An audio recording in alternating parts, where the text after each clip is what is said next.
La noche cubrió a Israel con un manto de silencio. En el palacio de Samaria, Jezabel caminaba descalza sobre mármoles fríos, su vestido teñido del rojo del sacrificio, sus manos perfumadas de incienso a Baal.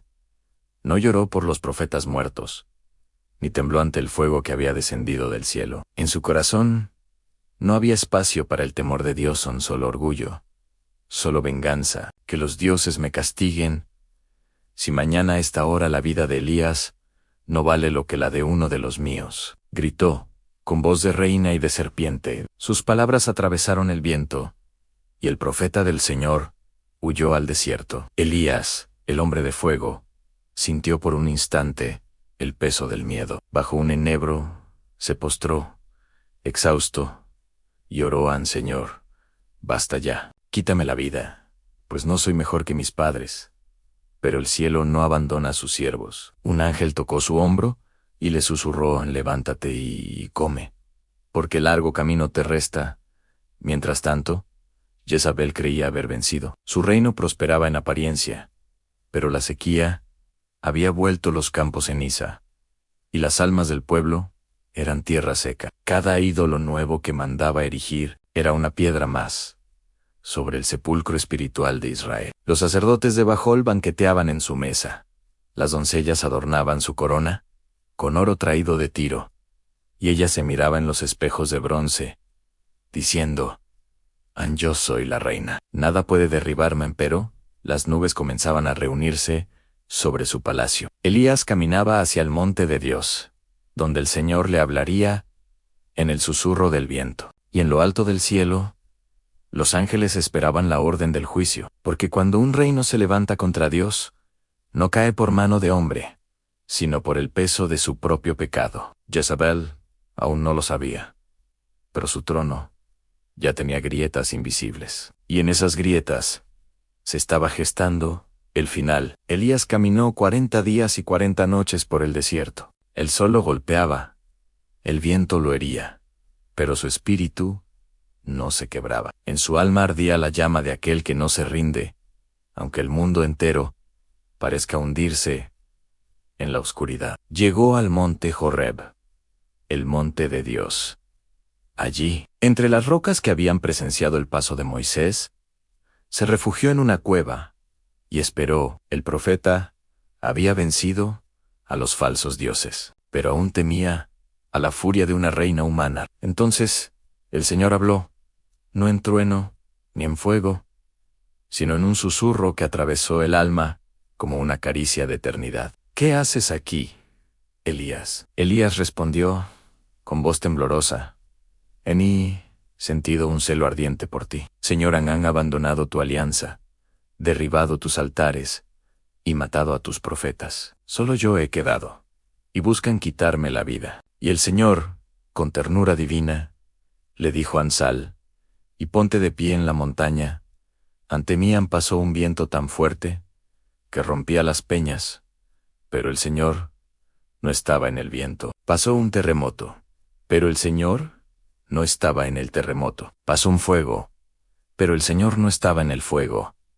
Y después del fuego vino un silencio tan puro, tan lleno de Dios, que el profeta cubrió su rostro con el manto y cayó de rodillas. Regresa, Elías, dijo la voz eterna. Aún hay 7,000 en Israel que no han doblado la rodilla ante Baal. Elías se levantó, ya no con miedo, sino con la certeza del llamado. Jezabel seguía en su trono, pero el juicio del Altísimo ya había comenzado, porque Dios no castiga por impulso, sino por justicia, y el tiempo del arrepentimiento se estaba agotando. Mientras el profeta descendía del monte, en Samaria la reina preparaba una nueva ofrenda a sus ídolos. Las risas llenaban los salones dorados, y el sonido del pecado se confundía con la música. Pero el cielo guardaba silencio, el silencio que precede al fuego. El palacio de Jezebel resplandecía con oro, perfumes y risas huecas. Pero bajo aquella fachada de grandeza, el mal se sentaba a la mesa. Ella, con una mirada que mezclaba fuego y hielo, contemplaba su reino de falsedad. Los profetas de Bajá danzaban a su alrededor, gritando: plegarias vacías, mientras el humo de los sacrificios paganos cubría el cielo de Israel. Que el nombre de Yahvé desaparezca de esta tierra, susurró Jezabel, con un tono que helaba el alma. Y su esposo, el rey Ecab, asentía débilmente, convertido en una sombra bajo su dominio. El pueblo miraba con miedo. La corrupción se había vuelto costumbre, y el pecado una moda. Pero mientras Jezabel erigía templos al falso Dios, un profeta se alzaba en el silencio. Elías, el hombre del fuego, el que no temía a los reyes ni a los ejércitos, porque su fuerza no provenía de la tierra, sino del cielo. Desde lejos, observó el humo subir al cielo y dijo: El Señor vive, y su justicia no duerme. Aquella noche, mientras Jezabel dormía, rodeada de ídolos y riquezas, una voz invisible recorrió los muros del palacio en tu trono.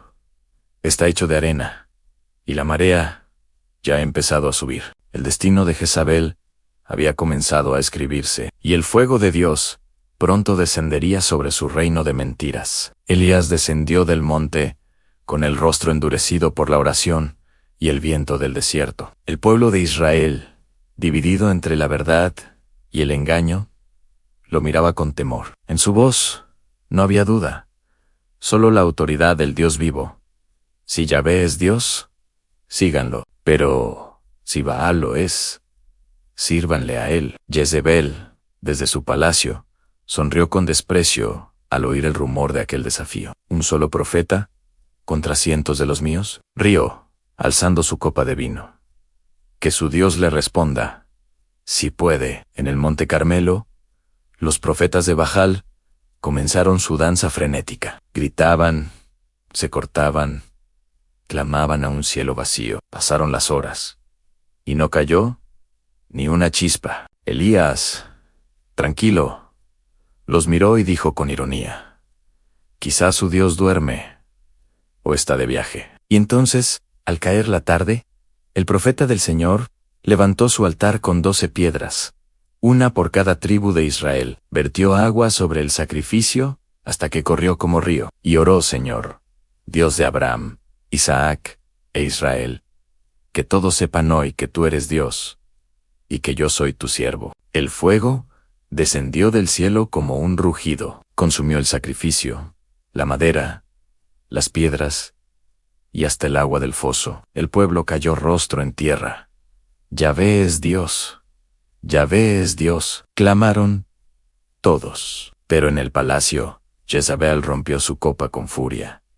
El fuego no solo había quemado un sacrificio, había encendido la guerra entre una mujer y el cielo mismo. El eco del Carmelo aún resonaba en el reino. Los montes habían presenciado fuego del cielo, y el pueblo había vuelto a inclinarse ante el Dios verdadero.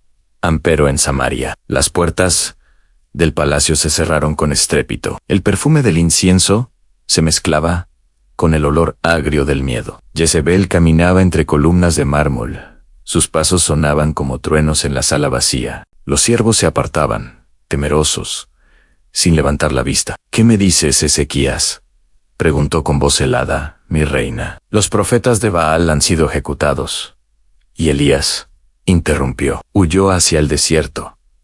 Jezabel apretó los puños. Las joyas tintinearon con el movimiento de su ira. Entonces, dile a ese profeta que escuche mis palabras, dijo. Mañana a esta hora, su vida valdrá lo mismo que la de ellos. El mensajero partió, pero la reina no descansó. Su mente ardía como un altar pagano. ¿Quién se atreve a desafiarme? Susurró: yo soy Jezabel, hija de Edbaal, Heinau Yishaeo. Mis manos alimentan a los dioses.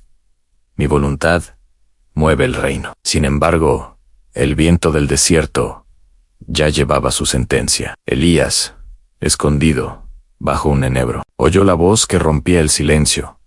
¿Qué haces aquí, Elías? Era el susurro suave de Dios San, no en el fuego, ni en el terremoto, sino en la brisa. El profeta cubrió su rostro con el manto, y comprendió: no había terminado la lucha. Jezabel aún reinaba, pero el cielo había decretado su caída. El orgullo de una mujer sería derrotado no por espadas ni ejércitos, sino por la justicia divina.